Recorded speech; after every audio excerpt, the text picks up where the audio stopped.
Hello, and welcome to the Red and Blue Sessions, the podcast where football passion meets fierce rivalry. I'm Corey, your resident Liverpool fan, basking in the glory of our team's dominance. Well, most of the time. And I'm Liam, the proud, long-suffering Everton fan, here to bring some balance to Corey's eternal optimism. Together, we'll dive into the latest football news, transfer gossip, and all the drama that makes the beautiful game so addictive. From Merseyside debates to the biggest stories across the leagues, expect banter, bold opinions, and plenty of laughs along the way. Whether you're red, or blue, or just love football, this is the podcast for you. But before we dive headfirst into this week's debates, you can get involved in the red and blue sessions too. That's right, whether you want to share your thoughts on whatever nonsense Corey might be sprouting this week, or even suggest a topic for us to argue about. Sorry, I mean discuss. We want to hear from you. You can send your emails to the red and blue sessions at gmail.com or slide into our DMs on social media. Go on, hit us with your hot takes. Think Liverpool's the greatest club in the world? Tell me. Or, if you're more sensible and know Everton are on the rise, I'll personally reply to your email with a virtual handshake. Virtual handshake. Mate, the only rise Everton's making is in fans' blood pressure. See, you need to get involved just to keep them in check. So email us, the red and blue sessions at gmail.com, or slide into those DMs. Let's hear what you've got. But just remember, Red's opinions are slightly more valid. Nah, ignore them blues. This is your time to shine. Or crash. Just email us. Right, let's get into it before all hell breaks loose.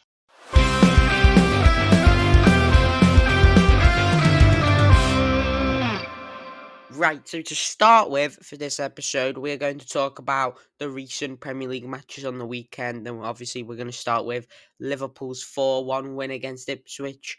Going into the game, Liverpool were the favourites anyway, considering Ipswich were coming off a 6-0 battering at home to Man City. And it seemed that Dominic Szoboszlai came back to his form when he was at the start of the season, obviously getting an assist and a goal, and he seems to be a well better player out there than he was for previous games, Liam.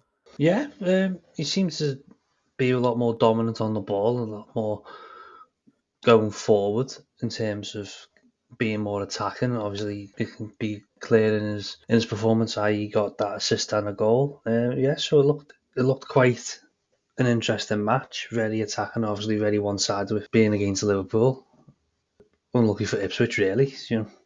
They've just been battered twice in two weeks by two very good Premier League sides. Yeah, I mean, you also have to say that Cody Gakpo has been excellent so far. I think I read up after that game that he scored 7 goals in the last 6 games he's actually played. I mean, Gakpo has been well better than what Nunes and Diaz have been this season, and I'm surprised he actually isn't a regular star in the Premier League. Yeah, that does shock me as well because wasn't he on the books with Feyenoord? Was he on Feyenoord with Slot? No, PSV, PSV, was it PSV. PSV with Slot? Oh no, No, just he's P. with PSV, wasn't he? Yeah, it baffles me how he doesn't get a starting place. To be honest with you, if you're in form, you'd like to think you'd be in the starting 11 until you give a proper bad performance. But I mean, this game for Liverpool was big because obviously we needed to get the win to keep the title lead going, and obviously the pressure falls onto Arsenal whenever we win a game. They've got to keep the pressure coming, and obviously City are trying to get back into this title race now as well. So the pressure's definitely on us still to try and keep that lead. That game now means Liverpool keep their extended lead at the top of the table going into their game in hand against Everton 2 weeks from now, I think. yeah, I think it's on a Wednesday the 12th of Feb. Yeah, Wednesday. Yeah, Wednesday 12th Feb, I think it is. Um, yeah, like you said about Man City picking up points, that they picked up vital 3 points against Chelsea, didn't they? Was it at home, the Chelsea game? Yeah, at home at the Etihad. Even though their centre half did look a little bit shaky, didn't he, at times? Yeah. But then again, what you expect for the lad? He doesn't speak any English. He doesn't. Um, he's only been in the club for like what 2 3 days, and he's already been thrown into starting 11. But if you think about it, City done that quite smartly, having this new player starting just 2 days after joining the club. Because if you Yeah. think about it, if they would have played John Stones and he got injured, they would have had no centre halves to play in the Champions League for them. So maybe was it smart on Pep's decision to play him, or would you rest the whole squad, well, the whole back line as a whole, and start your youth squad against Chelsea? Because let's be honest, City's youth academy is completely ridiculous with talent at the minute. Yeah. Well, now we're going to move on to Everton's win against Brighton. This will be Ah, happy for you. about bloody time, Corey. Whew. Yeah, first win at against Brighton since 2023, which was your 5-1 win. And we actually have a question here from Jamie that links into something that happened during the game. So he says, "Hi guys, love the podcast. What are your thoughts on players getting booked for celebrations, especially when it's something harmless like taking their shirt off or interacting with fans? Isn't football about passion and emotion? It feels like we're losing some of the magic because of these strict rules. Would love to know your thoughts." Well, I'm going to hand over to you, Liam, because obviously it happened to one of your players for Everton. To be honest with you, I saw nothing wrong with the celebration in terms of. I don't think it aggroed the Brighton fans. Well, I do think it aggroed the Brighton fans, but the way I see it, if the fans want to dish it, they've got to serve it at the same time. So with NDI celebrating the way he did, I don't think he meant anything by it, but you don't know what he's been shouted at all game. You don't know what the Brighton fans have been saying to him. So maybe him scoring that penalty, which, controversially, I'd say it was a very soft pen, but, it still was a penalty at the end of the day. I think that rubbed a bit salt in the wind for the Brighton fans because it just makes that little bit of sweet when a player celebrates and does a little bit of a mimicking of stuff. So maybe doing the Seagull celebration did annoy the Brighton fans, but they just need to suck it up. At the end of the day, we went and got all 3 points. They didn't, so yeah, that moves us not further up the table, but a few more points on the board. Looking on the Premier League recently, if we win our next game, which is against Leicester, um, we go above Tottenham, which I know that sounds mad because I didn't realise how bad the second bottom half of the table is. I didn't realise United and West Ham were down there. So it'll be interesting to see what happens this weekend. I don't really agree with getting yellow cards or stuff like that, like a celebration, because I mean, you look at people that kick the corner flag and they don't even get a yellow card. I mean, Edison Cavani, when he scored, literally picks up the corner flag and pretended to rocket launcher and shoots it, and he doesn't get a yellow card. Yeah, but you've also got to think the refereeing in this country is completely inconsistent. So, all right, you give that yellow card the NDI for that Seagull celebration. That's fine, you give it. Later on, was it the Leicester game or was that the day after? Was that on the Sunday, the Leicester game? Yeah, Leicester game was on Sunday. It was against Tottenham, wasn't it? Yeah. Jamie Vardy obviously scored. He went up. Same again. Fans giving him, probably was saying something to him, and he points to the Premier League badge and says, "I've got one, you've got zero." So but he doesn't get booked. So where's the consistency in that respect? You can't book one player and not book another, in my eyes, anyway. Yeah. I mean, that win for Everton is quite big. Close the gap on Tottenham. And yeah, let's hope Everton can obviously keep this form going under Moyes. Yeah, me too. But when I was watching the game, there was a lot more improvement in terms of there was a lot more of a togetherness and a fight for each other, which was kind of nice to see. Jake O'Brien starting at fullback, well, starting at right back against Matoma.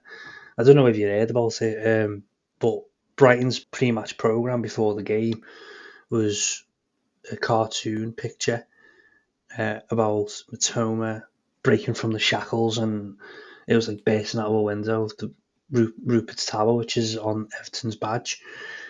Quite funny that because Jake O'Brien had him pocketed all game, so I don't know where they got that picture from. To be honest with you. Hmm. I mean, yeah, a good game for Everton. Now we're gonna move on to the biggest shock I think in the Premier League last week: Bournemouth beating Nottingham Forest 5-0. I mean, what a game for Forest. They've been on a roll lately with beating teams, and going into the game against Bournemouth, they were 8 games unbeaten, and they were probably going to be the favourites to win that game. And I predicted, which we'll go into our predictions from last week later on. I predicted 2-2, and obviously I think you predicted 2-1. No, no, I predicted 2-2. Oh, I predicted 2-1. Yeah, you predicted 2-1. Yeah. Yeah. I mean, we ate those predictions in our mouth with a 5-0 win for Bournemouth. I mean, that game was just insane for Bournemouth. Yeah, well, it just goes to show what how much the Bournemouth manager has improved that Bournemouth squad. Like he's turned them into a very strong, resilient force, fighting force to compete against, which is kind of nice to see. But like you said, I was astonished when I saw the 5-0. I didn't expect that at all. Because, you look at Forest players, they've got some good talent in there. They've got Morgan Gibbs White, they've got Chris Wood. I know he's a bit older, but he's still banging in goals for fun. You've got from Chelsea, Hudson Odoi. You've got Hudson Odoi as well there at Forest. It just, that scoreline does not reflect what is on paper, does it, with the players for both sides? No, I mean, for Bournemouth now, that's 11 games unbeaten after their win against Forest. I mean, and obviously their manager's been nominated for Manager of the Month. I won't be surprised if he actually gets it for the recent results that he's had. That win now moves Forest down in the table, moves Bournemouth up to sixth, which, if Bournemouth can keep applying the pressure and winning games, at some point you probably think they're going to overtake Forest and obviously put themselves into a Europe spot. Yeah, which would be good for Bournemouth to get some sort of European football. 'Cause I might be wrong on this, but I can't remember the last time we Bournemouth ever in Europe. Oh, I don't think so. Let me just fact check this a minute.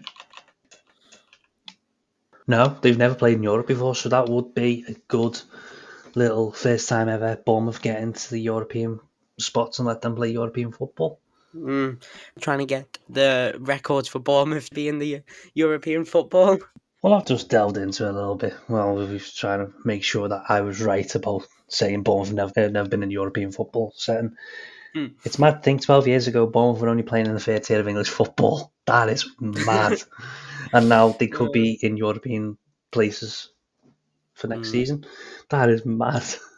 Well, we're now going to move on to a game where the referee for this game has been given a lot of threats and stuff for this game. Michael Oliver was the referee for Arsenal Wolves, and I mean, this game so boring until the red card for Lewis-Skelly, which has actually now been overturned. Arsenal won their appeal, and we got a question from Mark that actually links into this, and he says, "Hi Corey and Liam, do you guys think Lewis-Skelly should have been sent off for that tackle on Wolves, Matt Doherty? It's been a big tackle, big talking point, and I'd love to hear your take on it. Great first episode, by the way." Do I think he should have been sent off? No, no, I don't think it was very harsh on the player to be sent off because at the end of the day, that's a tactical foul. We've all done it. If whether it's in Sunday league or you're having a kick ball with your mates, you do that little kick, don't you, just to see if they go down. Because you don't want them to make a break on to score, do you? But no, I don't think it was a red card, and I do think Michael Oliver got that wrong entirely. Now the VAR said that it was for serious foul play. In my opinion, that's not serious foul play. And they looked at the decision of, is it denial of a clear goal scoring opportunity? No. There's about five players in front of Matt Doherty for Arsenal. And is it to the point where Wolves are through on goal? No. They'll probably get tackled anyway. And Lewis-Skelly's done that out of decisions to say, oh, I don't want to get a breakaway just in case something does happen. And when momentum is carrying you forward, you are not going to stop. He was not going to be able to pull his foot back and stop that from happening. No, of course not. But you look on the images that have been shown about it. I'd get it if the studs was high and it was above the knee. I'd get that because yeah, that would be a red card in that sense. But the fact I think he's touched like was it the bottom part of his shin onto his boot. Yeah, it was a shin, I think. Um, I don't think there's any malice in that regard or malicious intent to do some damage. It was more of a let's stop this breakaway and not concede. And obviously they went on to win the match 1-0, didn't they, respectively? Yeah. But if it just think though, if they didn't have that red card, would that still have ended 0-0? possibly, maybe. Or if Arsenal winning one or scoring that goal to make it, I think they scored it when they were 10 men down. Maybe that 10 going down to 10 men made them have a bit more of a confidence boost to say, well, okay, you've you've reduced to 10 men. We'll prove that we can still win the match. We don't have to win with 11. But at the end of the day, they were playing against 12 men anyway, with Michael Oliver not being in favour of Arsenal. Or he shouldn't be in favour of Arsenal because he should be biased anyway. But it was clearly shown later on when he gave the Wolves player João Gomez a red card as well. But even though then, that was still late on in the game. So it wouldn't have affected the match either way, to be honest. So it's 10v10. Yeah, and the fact that because when Lewis-Skelly made that foul, literally the first thing Mike Oliver did was go straight to that back pocket and pull out a red card. Didn't even pull out the yellow card and let VAR check it. He pulled out a straight red and said that's a red card, and then VAR backed him up and said, "Oh, it's also a red card for serious foul play."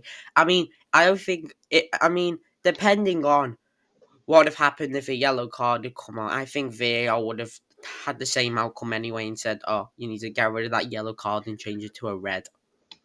Yeah, most definitely. But with VAR, you just don't know, do you? What result you're going to get? Because you could hear when they release the sounding and the decision making from VAR, you can hear them at Stockley Park going, "Yeah, that's a yellow, that's not a red," and the referee goes, "That's a red. I'm giving a red."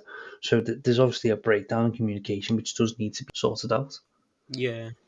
I mean, and also what with Stockley Park, that's in a base in London. I mean, and there's games all over the country for the Premier Mhm. League. What I think they need to do is have VAR on site at a Premier League stadium, because that miscommunication, anything could cut out at any point, and the referee might hear something different to what VAR said and give the wrong decision. Yeah, 100%.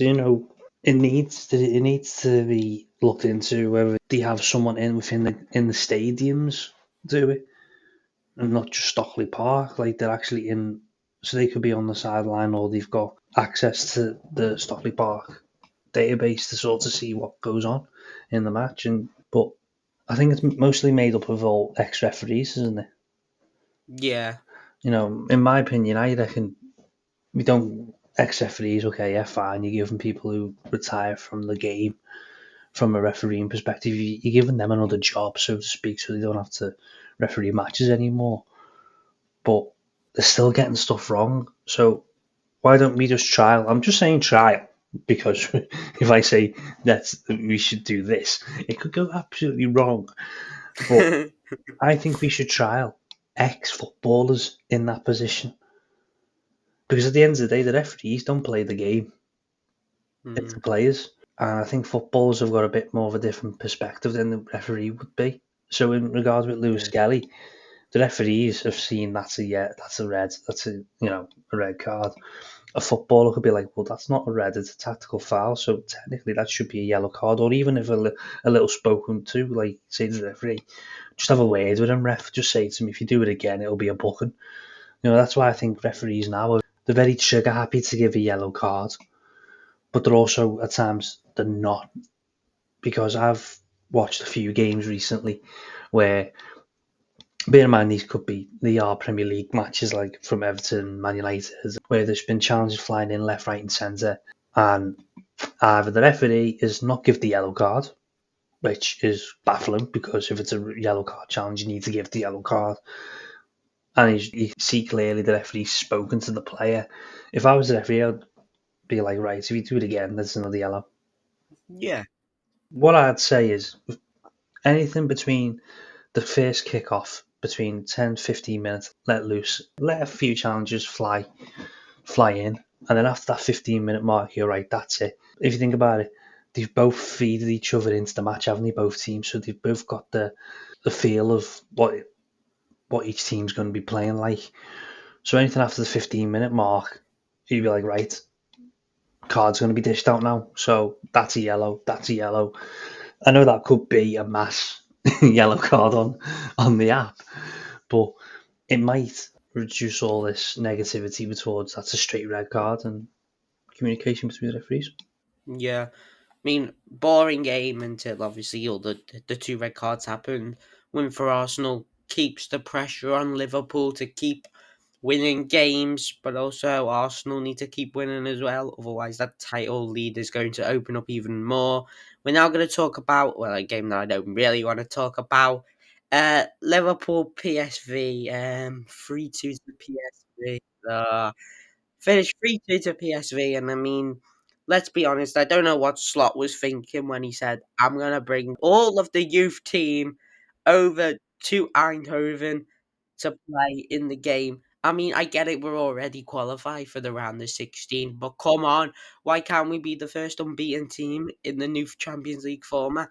And he says, nah, I want to play the youth team. I mean, we only had, let's think, the people that play in the senior team who were starting Elliot, Gakpo, Kelleher, and Bradley. That's four players. And in all honesty, Kwanzaa, what I don't know what's happened to him. He was playing so good on the Klopp, but with Arnie's new play style, Kwanzaa's not been fitting in. And I mean, that game was just says a lot. And I don't know why you Slot said, let's play the youth team where some of them are making their debuts in a Champions League game where they'll easily crumble under pressure.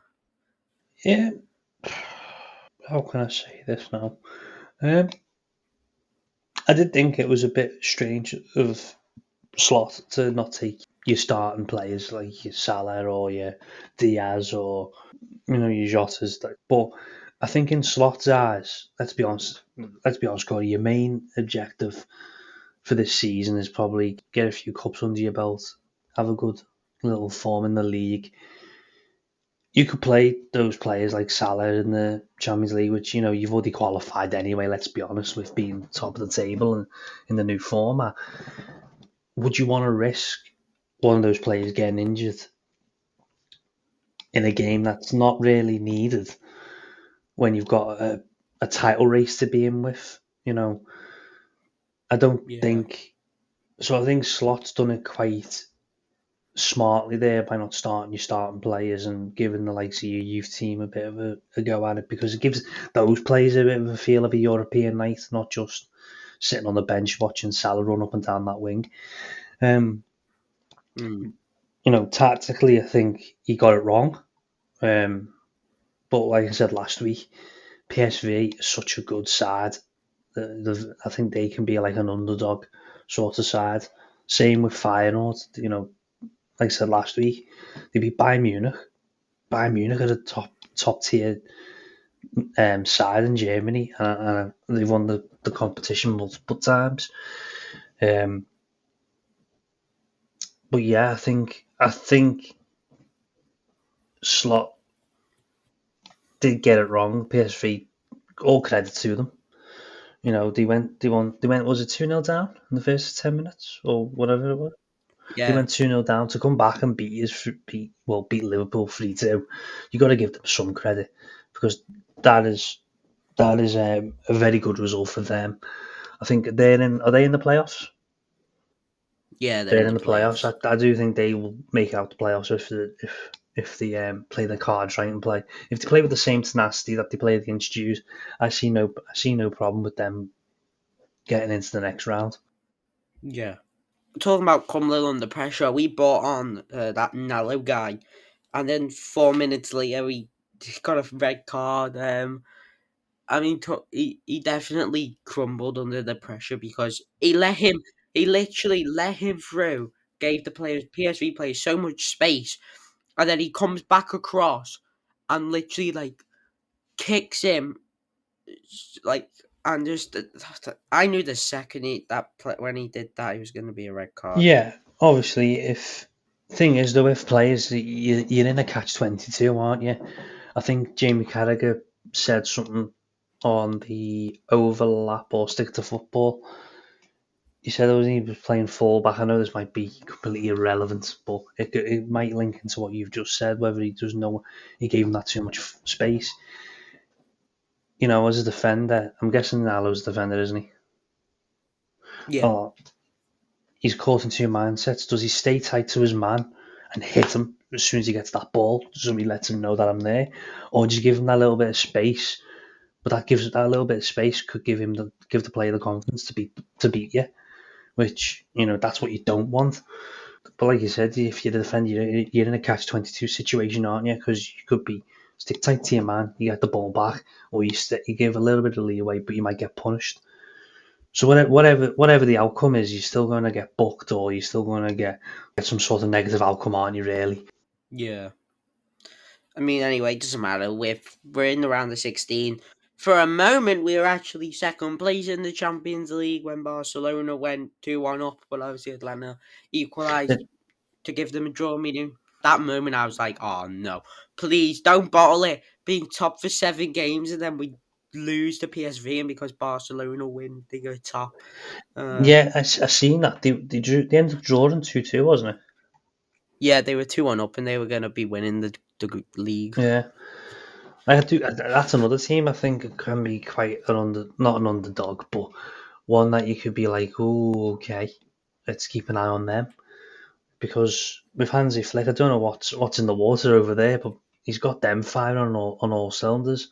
Not so much in the league with Madrid being at least was it 7 points clear of Yeah, of Barcelona at the minute because Real Madrid are currently running away with the league, sat in first place with Atletico Madrid in 45, and then obviously Barcelona on 42.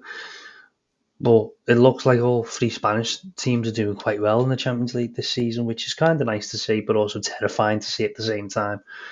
Because no, I don't. mm, If I'm thinking about it from a perspective, you don't want them drawing the big guys too early on, do you? Because you'd be like, oh no.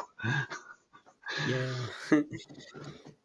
I mean, they've not been top class in the Champions League. I mean, No, Madrid are in a playoff, no. so Yeah, Madrid are in the playoffs. I think the format has benefited them. Obviously, the format's not there to benefit anybody really. It's to give a bit more of variety in terms of what teams they're going to play, which I kind of like.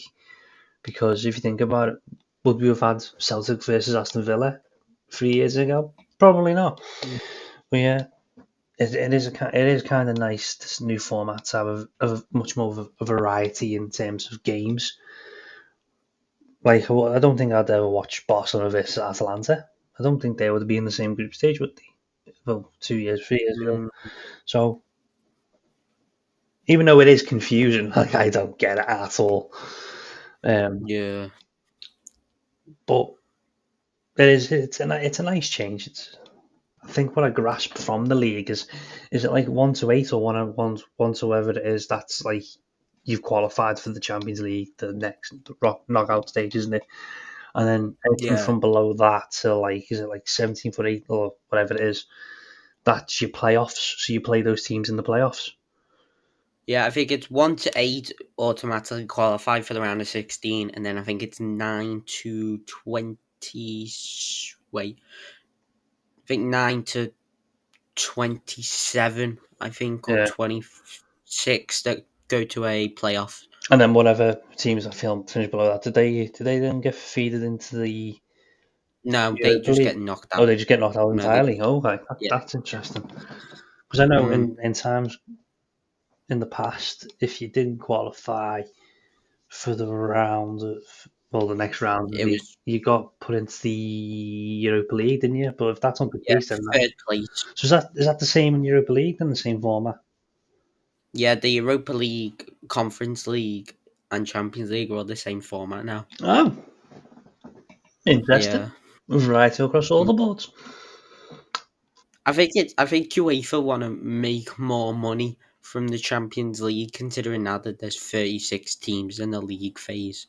Yeah, and obviously, let's be honest, they do just want to make more money. Full stop. It is quite ridiculous the amount of for a ticket for a Champions League game. I think Villa were costing wasn't £90 for a ticket to go and watch them play in Europe. Yeah, no, Yeah. thank you. Um, it's just if they can see where they want to make money, they'll make it. But do you like the change of the format? Do you like it, or do you think the old format was better? I mean, it's alright, but I definitely know that some teams that are gonna get knocked out in these playoffs, especially if it's like big teams. They're definitely gonna like complain to you for saying we played too many games. 8 games is too many, and obviously then having to play playoffs, which are 2 legs as well. It's just gonna. I think teams are gonna be like, it's too tiring for our players. We're getting players injured left, right, and center because of these games. Yeah, but then that's where I know I'm going to sound a bit, but that's what your squad's for, to rest those players. I know you could be like, but Liam, he's your star player. We need stars in every game. Rest them. If you don't rest the players rightly, they're going to get injured. But if you overwork them, they're more prone to injury.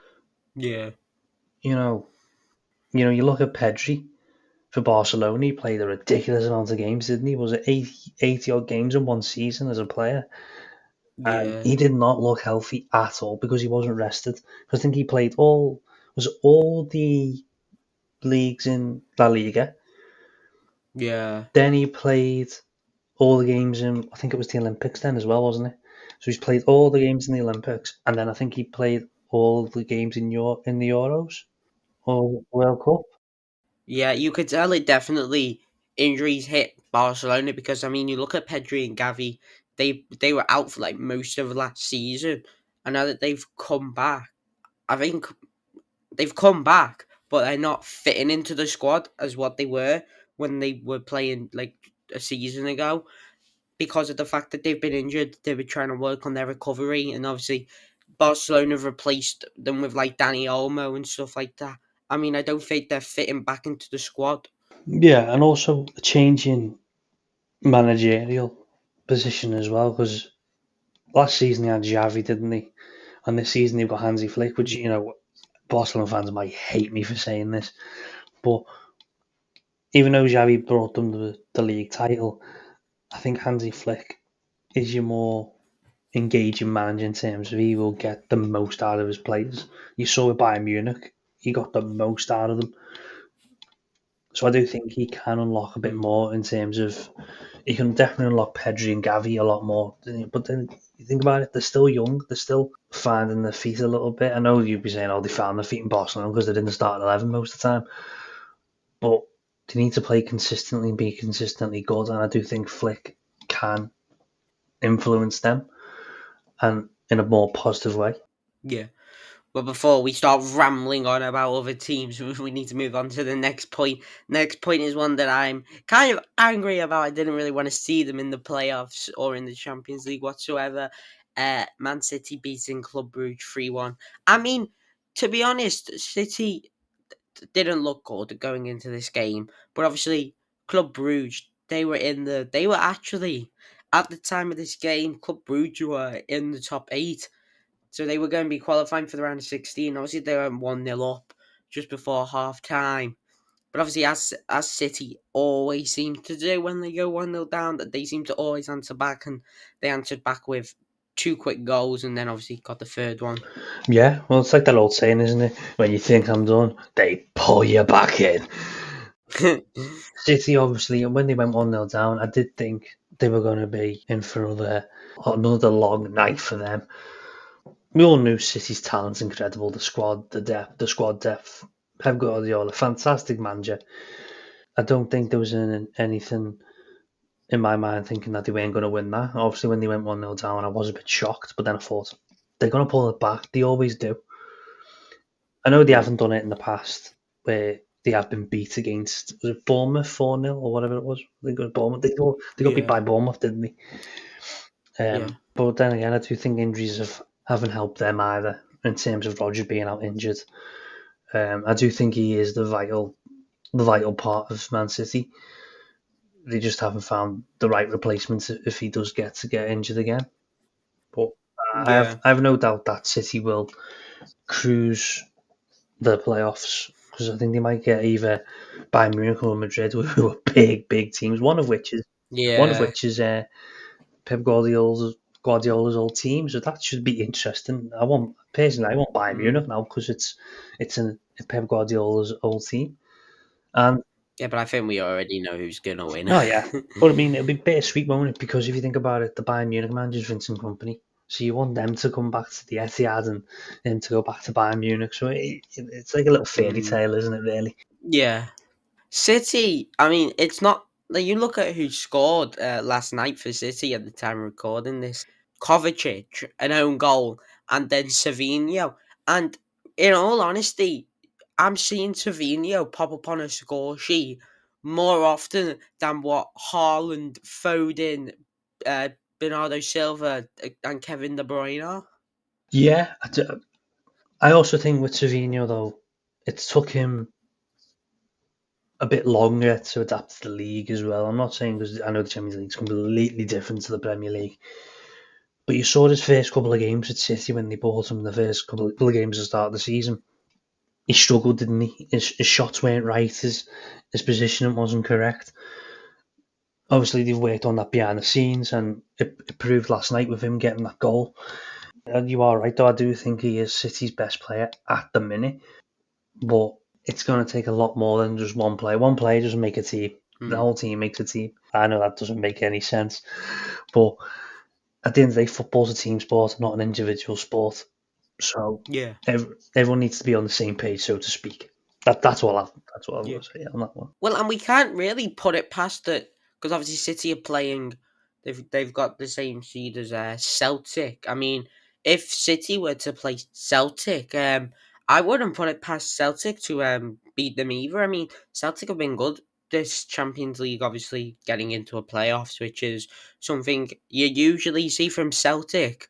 When they were in the group stage format, it was either they'd get the Europa League spot or finish dead last, and finishing in the Europa League spot in the group stage isn't bad because you think, oh, well, we didn't qualify for the Champions League round of 16, but at least we managed to get into the Europa League. Well, Celtic have been a weird team to watch, I think, because they've got some decent players.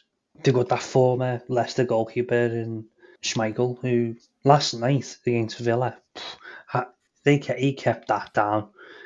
I'm surprised he only let in 4 goals. If you haven't watched it already, Corey, I would recommend watching the highlights of the match because Schmeichel was arguably the best player on the pitch. Like he said, he must have made countless saves. You know, it could have been a double-digit scoreline for Villa, but because Schmeichel was so good, it was only 4-2.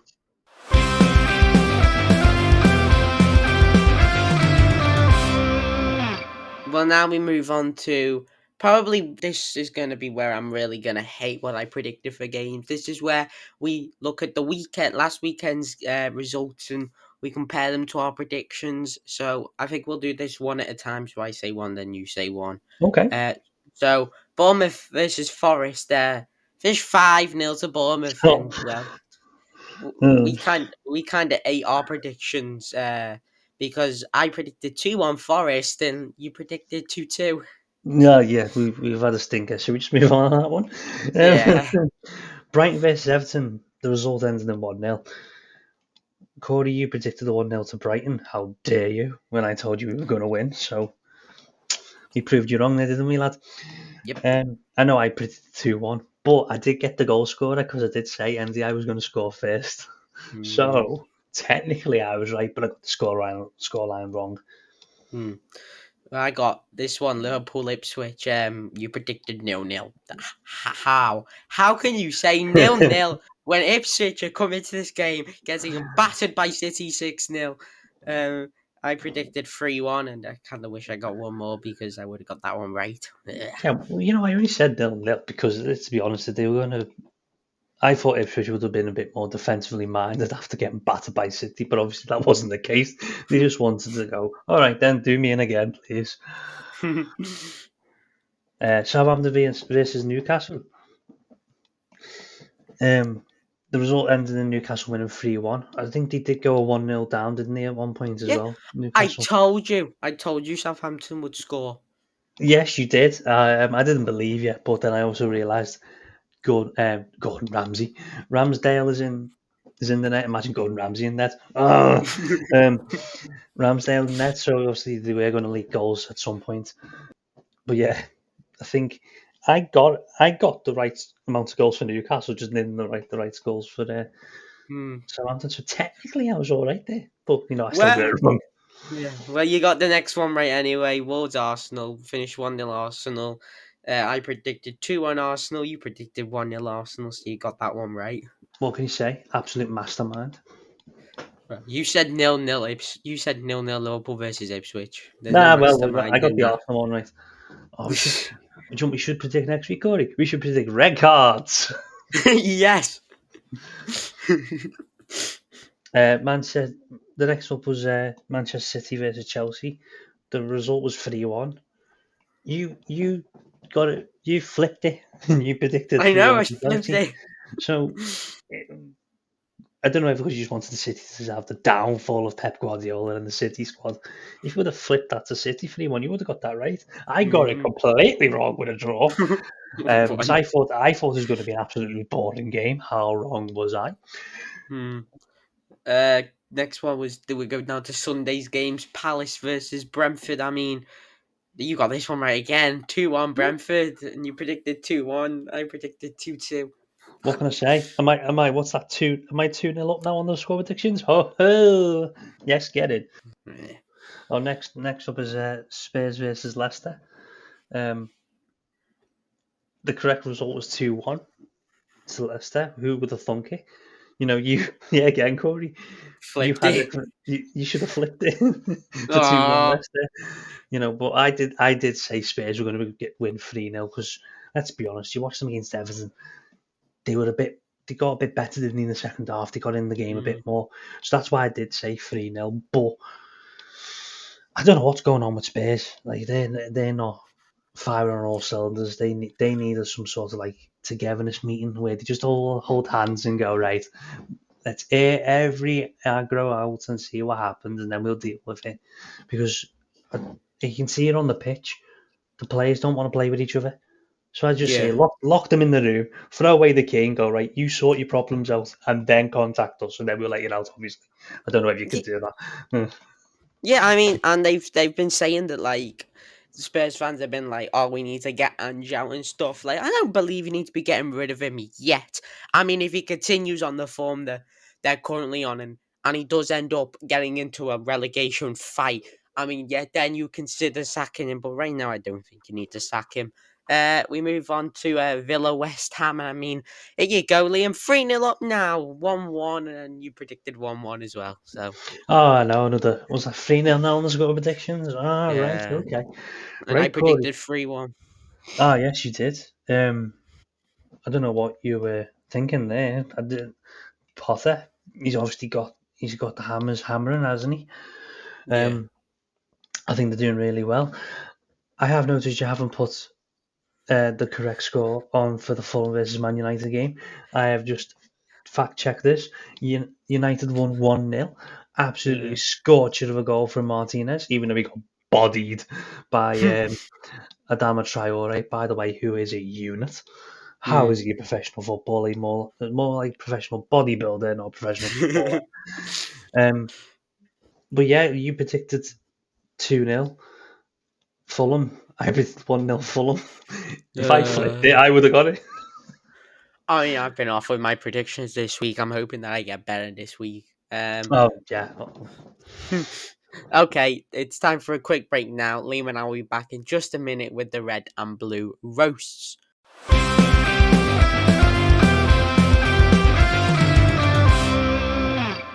Okay, this is the part of the show we like to call the red and blue roasts, where we put the red and blue rivalry into overdrive. It's time for some good old fashioned banter between the reds and blues. Exactly. This is where we prove that no matter how fierce the rivalry gets on the pitch, off the pitch, we can laugh about it. Even if Liverpool fans think their jokes are as good as their trophy cabinet. Spoiler, they're not. Ooh, strong, and we haven't even started yet. Alright, let's see if the Blues have got anything better than just wait until next year jokes. And let's find out if the Reds have learned a joke that doesn't end in "we won the league." Okay. Right, let's dive in and see who lands the best punchline today. Red or blue? So, why don't Liverpool fans use calendars? I don't know, but Liverpool fans can read and write, despite some people's beliefs. Because they're stuck in 2020 talking about the one Premier League title. Oh, come on. We talk about that because it was big. Listen, that title, we won that title during lockdown. We had no fans to celebrate. So we still need to talk about it. But anyway, very good. Well, how about this? Why did the Everton fan bring a ladder to Anfield? I don't know. Why is an Everton fan anywhere near Anfield anyway? Because they heard Liverpool were climbing the league and wanted to see what it looked like up there. Mm. I've just thought of one on the spot. By the way, I don't know whether this might land well. I don't think it's a joke, but I'll try it Oh, anyway. God. What does Celtic and Liverpool have in common? What? They've both got a player called Jota. I mean, it's not wrong, is it? And what does Jota and Jota have in common? What? They both play on the wing. Jota doesn't play on the wing. He's a striker. Ah, well, striker, Sometimes he wings. goes down. Corey, that was a joke, all right? Allow. Okay, well, now we move on to our Premier League predictions for this weekend's matches. Let's hope I can do better this week Ooh, than last week. I've just Um, saw what's the first prediction. Ooh, that's going to be a tight one. Nottingham Forest versus Brighton. I mean, what a game. Oh, I don't know why I'm screaming 3-0 Brighton. What? I think Forest now. I think Forest are on a decline now after that 5-0 drumming. Oh my god. Nah, I don't think so. So you're going 3-0 Brighton. Okay, I well am. I'm going. Do you know what I'm gonna say? I think it's gonna be one of those games where both teams come off losses and it's gonna end 1-1. Ooh, okay. Well, now it's obviously biased one for me now, Bournemouth versus Liverpool. I mean, let's be honest. Slot is going to put out our best starting 11 for this game after what happened yesterday against PSV. We won't be talking about that for a while now. Um, I'm going to go. Last time we lost to Bournemouth on their ground was actually 2023 with the 1-0 defeat where Salah obviously missed his penalty. I reckon we get a penalty. I Yay. reckon we get a penalty again. And Salah scuffs it again, but we get the win anyway. I'm going to go 2-0. I'm going to say it again. um, I do think it's going to be a tough match. I do think both teams are very attacking minded, very defensively minded at the same time. Something screaming to me 2-2. I do think you will drop points. I do think that.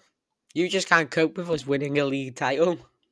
No, and let's be honest, I'd rather. Do you know what? I'd, I'd rather City win it than you lot because I can't cope. Because I remember if you remember in 2020, I was in the house, I was playing a game, I was playing Call of Duty.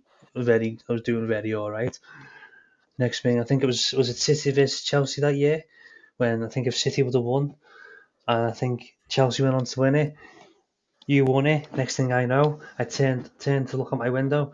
My my back garden lit up like the 4th of July in America. Fireworks galore. I was like, oh god, they won the league. Well, next game's Everton versus Leicester. Oh, Ooh, big game for us. Whew, it's at Goodison though, isn't it? And mm. there's a saying in Goodison that Gladys Street just sucks the ball into the back of the net. Um, do you know what? I'm going to say 2-11. I do think we'll get more than one goal this time round. Whoa, And bit too far in one for me. well, if you think about it, we're on a good track record. We scored 3 against Tottenham, one at Brighton. Mm. So I'm saying 2-11. I've got faith. I don't think Leicester will have a sniff. To be honest with you, I think we'll keep Vardy under wraps because if you've seen O'Brien at right back and Bramfleet at centre half, Vardy's going to have a very hard day. It will be so good if Vardy scores and he does the same celebration. I've got one, you've got zero. Well, then I just hope Tarkowski absolutely snaps him. Yeah.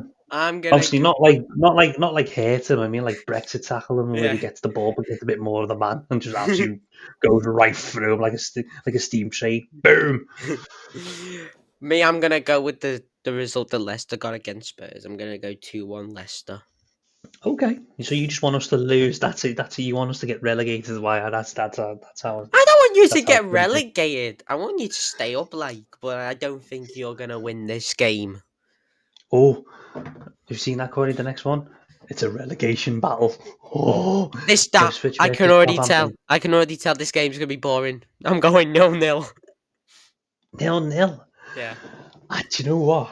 I hate to say it. I think Ipswich might beat them 2-0.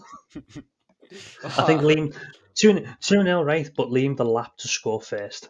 That's what I'm going with, Oh. because I do think he's one for the future, one to look on. I don't know why City let him go to Ipswich, because I think he's a cracking player. Hmm. Next one is Newcastle Fulham, and I'm gonna go. Do you know what? I'm gonna go 3-1 Newcastle, and I reckon Raul Jimenez gets sent off again, like he did in the first game. We absolutely just destroyed the Newcastle player. I'm going to say 2-1 Newcastle. Hmm. Next one's Wolves Aston Villa. Oh, Good old fashioned derby, that isn't it, for Wolves and Aston Villa? Um, Wolves are on a downward spiral, aren't they? They're not picking up points, and hmm. I hate to be the manager that takes over. I know it's Victor Pereira or Vitor Pereira who took over them. I'd hate to be in that what's the word? I hate to be in that dressing room at the minute. You're not picking up points. You Dressing you're room. just scathing just above the relegation zone. Yet again, Wolves they've got some talent as well. Like they've got Cunha, their striker. They've got some talent, and maybe because they've invested. Well, I know the owners haven't invested properly in the squad, um, Hmm. but I hate to say it, Villa 3-0 or even 4-0. I'm going to say 4-0 Villa. Well, obviously they won't be playing with João Gomez because of his red card against Arsenal, and I do think that will affect them. I'm gonna go 2-0 Villa. Stable result. And Sunday, then it's Sunday, isn't it? Sunday score prediction. Yeah, Brentford versus Spurs. Ooh. 2-1 Brentford. See, I'm on the Spurs side here, but as much as I don't want Spurs to win, because that means we don't go above them in the table, because it would kind of be funny if we went above them. I think Spurs have got something to prove, and I think beating Brentford would just do that. But I do think it could be a very, very tough game. For another one. I know I keep saying it's going to be a tough game, this and this, but you just look at every side. Every side's different. They've competed. They compete, which is kind of nice to see. I do think Hmm. it's going to be 1-1 though. Brentford Spurs 1-1, Okay. because let's be honest, Spurs are leaking goals. Brentford leaked goals against Hmm. Plymouth Argyle in the FA Cup. So Yeah. it makes sense if they withdraw. Well, now we move on to Man United versus Crystal Palace. Ah, my God. Do you know what? I think right. This game will be good. There's gonna be goals. I reckon. I'm gonna go 3-3. 3-3. Yeah. I'm saying 2-1. 2-1 United. Well, okay. Well, now this game. I mean, we could definitely predict the red card in this game. Arsenal versus Man City. Gabriel by any chance? Um, Nah, Calafiori. I think this game's going to be dull to watch. It's going to be boring. It's Hmm. going to be. I think Pep Guardiola will be a bit more attacking, where I think Arteta will sit back a lot more in terms of his defensive style, because he'll want to hit Pep on the counters, on your counter attacks. Um, I'm saying City 2-0. I know if there's any Arsenal fans listening, and I'm saying 2-0 City, and you're not happy with it, suck it. Because I think City will beat Arsenal 2-0. Hmm. And then we move to the last game. It's a Monday night football kickoff. It's Chelsea versus West Ham. Ooh, a nice little London derby to end the weekend off. Um, Mm. I think Chelsea, they're struggling at the minute to pick up points as well. I think they got beat by Arsenal. No, they didn't. They got beat by City. Um, I think even their back line, they're leaking goals left, right, and centre as well. I don't know what David Raya was doing. Not David Raya. That Sanchez was doing at the weekend. No, the Mm, other day where he conceded. Like, was he too far away from his box? Wasn't he? yeah. I don't know what he was thinking. Goalkeepers, as far as I'm concerned, goalkeepers have always been told to stay in the box. Why he was with the centre half? Maybe he wants to cuddle. Who knows? Um, it's West Ham, no Potter. I'm saying 2-1 West Ham. I'm gonna say, like, I don't think Cole Palmer is gonna go out there and perform like. Obviously, because it's double game week for Liverpool, so I'll obviously be using me triple captain on Mo Salah. Mm, So, um, I don't think Cole Palmer's going to turn up, and I do believe that if Cole Palmer doesn't turn up for Chelsea, that team crumbles. yeah. Well, yeah, I agree with you on that one. But is it Cole Palmer or Cold Palmer? Yeah, see what I did there. No, we can't be saying No. cold Palmer Yeah, we anymore. can. He's not that cold Yeah, we can. anymore. No, we can't. Listen, how that guy got into the team at the year, I won't understand. He was probably one of the brightest sparks, wasn't he, the whole last season? He lit up the league, so to speak. Yeah, but well, anyway, I'm gonna go 1-0 West Ham. I think I said 2-1 West Ham, didn't I? 2-1. 2-1 Yeah, West Ham. yeah.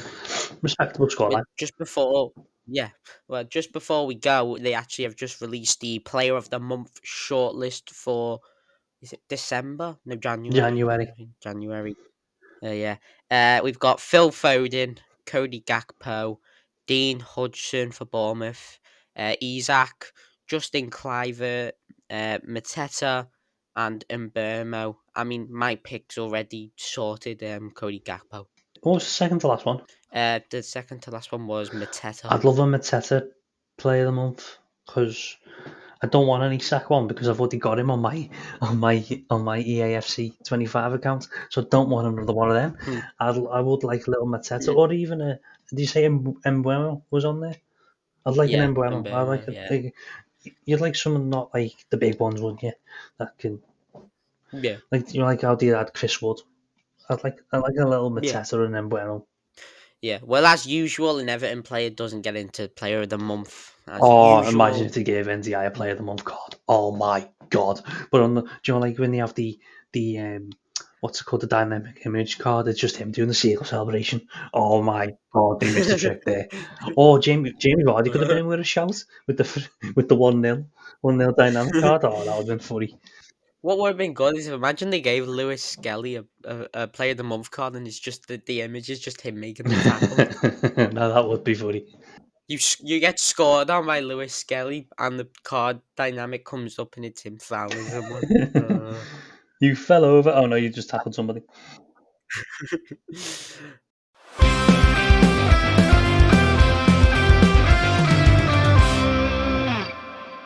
Well, that's it for this episode. As always, we look forward to this weekend's matches. So, can Liverpool extend their lead at the top and make sure that the Premier League title can be secured? And will the blood pressure of Everton fans continue to spike? We'll find out this weekend. We'll be dropping new episodes every Friday, so remember to follow us on your chosen platform, leave us a rating, and follow us on social media to stay up to date. From me, Corey, up the Reds! And from me, Liam, up the toffees.